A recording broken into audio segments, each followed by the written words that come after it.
Assalamualaikum warahmatullahi wabarakatuh. Perkenalkan, nama saya Afira Aprila Hikmah dengan NIM 07241005 dari Program Studi Teknik Sipil Angkatan 24. Pada kesempatan kali ini saya akan mengerjakan tugas dari mata kuliah Geomatika dan Sistem Informasi Geografis dengan materi peran geomatika untuk pekerjaan-pekerjaan di bidang teknik sipil.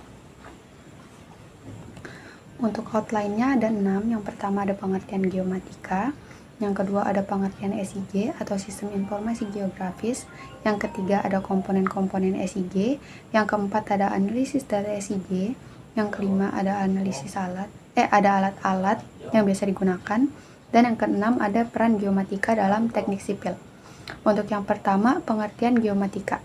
Geomatika adalah sebuah istilah modern yang berarti pendekatan yang terpadu dalam mengukur, menganalisis, dan mengelola deskripsi dan lokasi data-data kebumian. Data-data tersebut didapat dari berbagai sumber, antara lain satelit maupun pengukuran langsung di daratan. Ilmu ukur tanah merupakan bagian dari ilmu geodesi yang mempelajari cara-cara pengukuran di permukaan bumi dan di bawah tanah untuk berbagai keperluan pemetaan dan penentuan posisi relatif pada daerah yang relatif sempit, sehingga unsur kelengkungan permukaan bumi dapat diabaikan. Dalam teknik sipil, ilmu ukur tanah digunakan untuk penyediaan data spasial atau geospasial pada daerah yang tidak begitu luas dan detail seperti pada pekerjaan pemasangan batok, pengukuran tanah, luas dan volume, pengukuran konstruksi, dan lain-lain. Outline yang kedua ada pengertian Sistem Informasi Geografis. Sistem Informasi Geografis atau SIG atau Geographic Information System atau GIS adalah sistem informasi pemetaan berbasis komputer yang digunakan untuk memasukkan, menyimpan, memanggil kembali, mengolah, menganalisis, dan menghasilkan data bereferensi geografis atau data geospasial untuk mendukung pengambilan keputusan dalam perencanaan dan pengelolaan penggunaan lahan, sumber daya alam, lingkungan, transportasi, fasilitas kota, dan pelayanan umum lainnya. Teknologi sistem informasi geografis juga dapat digunakan untuk investigasi ilmiah, pengelolaan sumber daya, perencanaan pembangunan, kartografi, dan perencanaan rute. Hasil akhir dari proses GIS diwujudkan dalam peta atau grafik. Peta sangatlah efektif untuk menyimpan, memvisualisasikan, dan memberikan informasi geografis. Kemudian ada komponen-komponen SIG atau Sistem Informasi Geografis. Yang pertama ada perangkat keras atau hardware, itu ada CPU atau Central Processing Unit, merupakan perangkat utama komputer untuk pemrosesan semua instruksi dan program.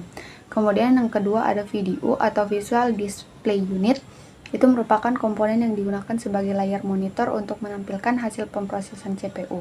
Kemudian ada disk drive, itu bagian dari CPU untuk menghidupkan suatu program. Kemudian ada tape drive, itu bagian dari CPU untuk menyimpan data hasil pemrosesan. Kemudian ada digitizer, merupakan alat untuk mengubah data teristis menjadi data digital atau digitasi. Kemudian ada printer, alat untuk mencetak data maupun peta dalam ukuran yang relatif kecil. Kemudian ada plotter, ini berfungsi sebagai printer, digunakan untuk mencetak peta tapi yang lebih besar. Kemudian ada perangkat lunak atau software. Perangkat lunak atau software yaitu komponen SIG yang berupa program-program pendukung kerja SIG seperti input data, proses data, dan output data. Contoh perangkat lunak dari SIG adalah program kerja seperti QGIS, ArcView, dan ArcGIS. Kemudian ada manusia atau kita sendiri sebagai user atau brainware.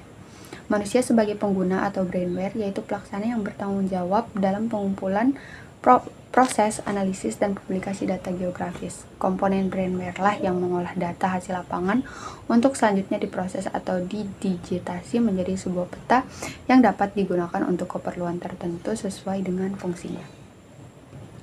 Kemudian ada analisis data SIG. Yang pertama ada analisis klasifikasi. Analisis klasifikasi adalah suatu proses pengelompokan data ke ruangan atau spasial. Contohnya dalam klasifikasi pola tata guna lahan untuk pemukiman, pertanian, perkebunan, atau hutan berdasarkan analisis data. Kemudian ada analisis overlay. Analisis overlay ini adalah proses untuk menganalisis dan mengintegrasikan atau tumpang tindih dua atau lebih data ke ruangan yang berbeda. Contohnya dalam analisis daerah rawan erosi dengan menggabungkan data ketinggian, jenis tanah, dan kadar airnya. Kemudian ada analisis networking. Analisis ini bertitik tolak pada jaringan yang terdiri dari garis-garis dan titik-titik yang saling terhubung. Analisis networking seringkali dipakai dalam sistem jaringan telepon, kabel listrik, pipa minyak atau gas, maupun pipa air minum atau saluran pembuangan. Kemudian ada analisis buffering.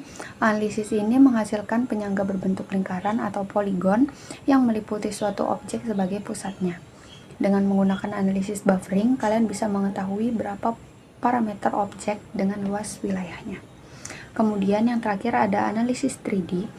Analisis ini digunakan untuk memudahkan pemahaman karena data divisualisasikan dalam bentuk 3 dimensi. Penerapannya bisa digunakan untuk menganalisis daerah yang rawan terkena bencana. Kemudian ada alat-alat yang biasa digunakan. Itu yang pertama ada waterpass. Waterpass ini biasanya digunakan untuk mengukur jalanan. Kemudian ada theodolite. Theodolite ini biasanya digunakan untuk mengukur gedung.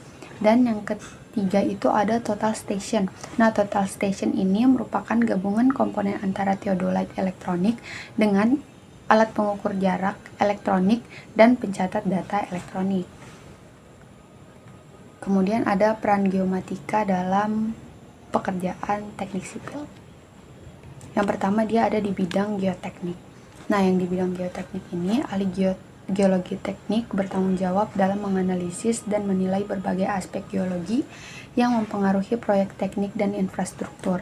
Pekerjaan mereka mencakup penyelidikan potensi bahaya geologi seperti longsor, gempa bumi, dan erosi, serta studi geoteknik untuk memahami sifat fisik dan mekanik tanah serta batuan. Mereka juga meneliti pergerakan tanah, stabilitas lereng, risiko banjir, sistem drainase, dan lain sebagainya. Kemudian ada bidang transport. Di geomatika digunakan untuk memetakan dan merencanakan rute jalan yang tepat, termasuk pemilihan lokasi yang sesuai, untuk pembangunan infrastruktur transportasi, untuk memantau kondisi fisik jalan, jembatan, dan terowongan guna mendeteksi kerusakan atau kebutuhan perbaikan, dan menggunakan data geomatika untuk menganalisis dan mengolah aliran lalu lintas, serta merencanakan pengalihan lalu lintas saat perbaikan atau ada pembangunan. Kemudian ada di bidang hidroteknik. Untuk menentukan dan menganalisis jalur aliran air berdasarkan peta, sehingga dapat membantu dalam perencanaan sistem drainase, irigasi, dan mitigasi banjir. Selain itu, informasi spasial juga memungkinkan pemantauan ketinggian air secara akurat. Yang penting dalam pengelolaan sumber daya air serta perencanaan infrastruktur seperti bendungan, waduk, dan tanggul. Kemudian ada di bidang struktur. Perencanaan dalam bidang struktur sangat penting untuk memastikan keakuratan dan kestabilan konstruksi. Informasi ini digunakan untuk memberikan gambaran kondisi aktual lokasi pembangunan, membantu dalam menentukan titik optimal pengeboran bore pile guna mendukung pondasi, serta memantau posisi tiang pancang agar tetap sejajar dan tidak mengalami kemiringan atau pergeseran yang dapat memengaruhi kestabilan bangunan. Baik, itu saja yang bisa saya sampaikan. Kurang lebihnya mohon maaf. Wassalamualaikum warahmatullahi wabarakatuh.